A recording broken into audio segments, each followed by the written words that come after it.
లకేషా బంజారా చరిత్రపై పరిశోధన చేయవలసిన అవసరం ఉందని మాజీ ఎంపీ రవీంద్ర నాయక్ అన్నారు. గిరిజన శక్తి భారత్ గోర్ బంజారా సేవా సమితి ఆధ్వర్యంలో బషీర్బాగ్ ప్రెస్ క్లబ్ లో బంజారా మహావీరుడు చక్రవర్తి లకేషా బంజారా 445వ జయంతి కార్యక్రమాన్ని గిరిజన శక్తి రాష్ట్ర అధ్యక్షులు డాక్టర్ వెంకటేష్ చౌహాన్, గిరిజన జేఏసీ చైర్మన్ రాజేష్ నాయక్ సభ అధ్యక్షతన ఘనంగా నిర్వహించారు. కార్యక్రమానికి ముఖ్య అతిథిగా విచ్చేసిన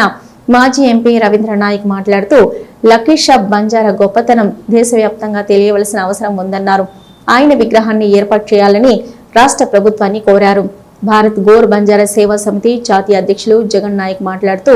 తెలంగాణలో ఒక స్టడీ సర్కిల్ ఏర్పాటు చేసి ఆయన చరిత్ర పైన ఒక మ్యూజియం ఏర్పాటు చేయాలన్నారు.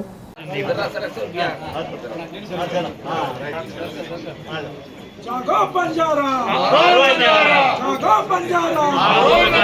जय बोला लकीशा बंजारा को, जय बोला सेवालाल महाराज की, जय बोला हाथीराम बाबा जी की, जोहार जोहार, जोहार थानू नायक, जोहार जोहार, दिलाली बंजारा ऐक्यता, दिलाली बंजारा ऐक्यता, बंजारा हक्कुలను సాధిస్తాం మహనీయుల ఆశయాలను సాధిస్తాం. డిమాండ్ చెప్పనా 445వ జయంతి దేశంలోనే కాకుండా ప్రపంచంలోనే 17 కంట్రీస్లో ఉన్నటువంటి బంజారాలే కాకుండా భారతదేశ మొత్తంలో ఉన్నటువంటి బంజారాలందరికీ ఈ సందర్భంగా శుభాకాంక్షలు తెలియజేస్తున్నాం. ఈరోజు లక్కీషా బంజారా యొక్క మొట్టమొదటిసారిగా తెలంగాణలో జయంతి జరుపుకుంటున్నటువంటి సందర్భంగా భారతదేశంలో బంజారాల చరిత్రను తెరమరుగైనటువంటి పరిస్థితులు ఆ చరిత్రను పునర్లిఖించడానికే ఈరోజు లక్కీషా బంజారా యొక్క వారి స్పిరిట్ని తీసుకొని వారి దేశభక్తి వారికి ఉన్నటువంటి యొక్క ఆ రోజుల్లో వారు చేసినటువంటి త్యాగం, దాని మీద తెలంగాణను రోల్ మోడల్గా, నేను తెలంగాణ రోల్ మోడల్ ఎందుకు అంటున్నానంటే ఆ రోజులో 1976లో స్వర్గీయ శ్రీమతి ఇందిరాగాంధీ గారు ప్రధానమంత్రిగా ఎమర్జెన్సీ రోజులైనా కూడా బంజారాలను గిరిజన తెగలుగా గుర్తించి తదుపరి తెలంగాణలో ప్రజల యొక్క పరిస్థితులను అవగాహన చేసుకొని త్యాగాలను చూసి తెలంగాణ రాష్ట్రం ఏర్పాటు చేసినటువంటి సోనియమ్మ, మరి అదేవిధంగా గాంధీ కుటుంబానికి ఈరోజు తెలంగాణలో ఉన్న బంజారాలు రుణపడి ఉంటారు. అదే రకంగా ఈరోజు తెలంగాణలో ముఖ్యమంత్రిగా పనిచేస్తున్నటువంటి రేవంత్ రెడ్డి గారు మరి వారి స్టేట్లో అంటే తెలంగాణలో ఈరోజు బంజారాలు 7 మా యొక్క చట్టసభల్లో ఉన్నటువంటి ఎమ్మెల్యేలు, ఒక ఎమ్మెల్సీ, ఒక ఎంపీ ఉన్నారు. ఇదే రకంగా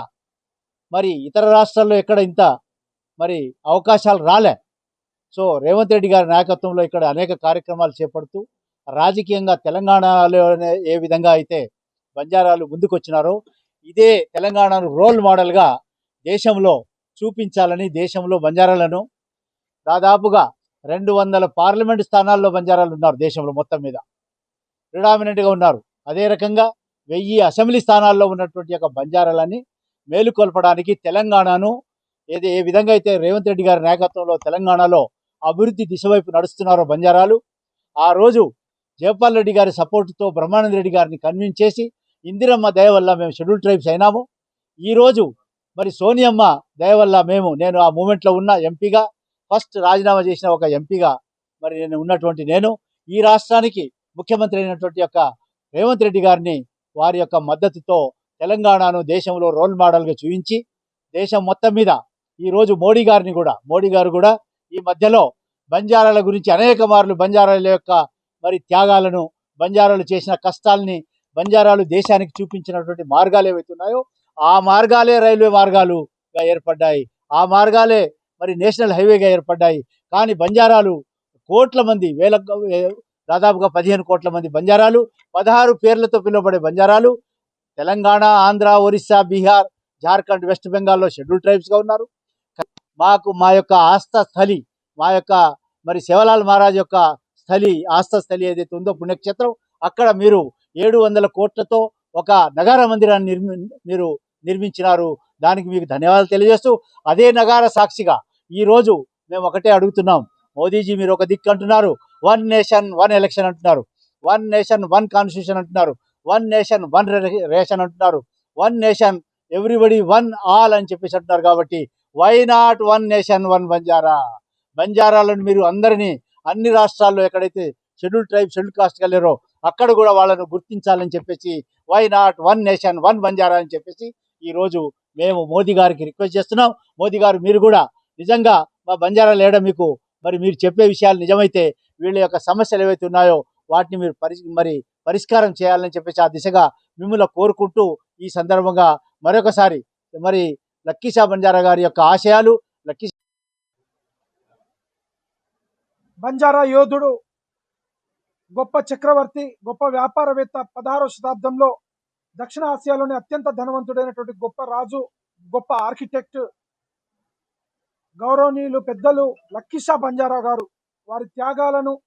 445వ జయంతి సందర్భంగా సుమారు 400 సంవత్సరాల క్రితం ఆ మహనీయుని గుర్తు చేసుకున్నటువంటి సందర్భం ఈరోజు జూలై 4వ తారీఖు నాడున వారి జన్మదినాన్ని జరుపుకోవడం జరిగింది. బంజారా యావత్ బంజారా సమాజం గుర్తించుకోవాల్సినటువంటి మహనీయుడి యొక్క త్యాగాలను పెద్దలు గౌరవనీయులు మాజీ ఎంపీ మాజీ మంత్రి శ్రీ రవీందర్ నాయక్ సార్ గారి నాయకత్వంలో ఈరోజు ఒక శంకారావు ఇక్కడి నుంచి బయలుదేరుతున్నామో రాబోయే కాలంలో తండాలు యావత్ ఖండాలు దాటే విధంగా ప్రపంచ దేశవ్యాప్తంగా ఎక్కడెక్కడున్న బంజారాలను ఏకం చేసి ఈ జాతిని ఐక్యపరిచి సమిష్టిగా రాబోయే కాలంలో ఈ దేశంలో గోల్కొండ కిల్లా నుంచి ఎర్రకోట దాకా బంజారాల జెండా శివలాల్ మహారాజ్ లక్కీషా బంజారా ఠానూ నాయక్ హాతీరాం బావాజీ యొక్క ఆశయం నెరవేర్చడం కోసం ఈ జాతిని ఐక్యపరచడం కోసం పెద్దలు గౌరవనీయులు 1978లో ఏ విధంగా అయితే తెలంగాణ బంజారాలకు రిజర్వేషన్ తెచ్చి ఉక్కు మహిళ ఇందిరమ్మ యొక్క ఆశీర్వాదంతో ముందుకెళ్లారో అదే ఆశీర్వాదంతో కూడా రాబోయే కాలంలో ఈ దేశంలో బంజారాలను ఏకపరిచి ఐక్యపరిచి సమిష్టిగా చేసి నాయకత్వం అందించి యువ నాయకత్వాన్ని ప్రోత్సహించి ఈ జాతికి ఒక గొప్ప చరిత్ర ఉన్నది. ఆ చరిత్ర ఈ సమాజానికి ఒక సందేశంగా తెలియజేసే విధంగా పెద్దలు రవీందర్ నాయక్ సార్ గారి నాయకత్వంలో మేము ముందుకెళ్తామని తెలియజేస్తూ ఇప్పుడు ఈ సందర్భాన్ని ఉద్దేశించి లక్కీషా బంజారా గారి త్యాగాన్ని వారి యొక్క జీవితం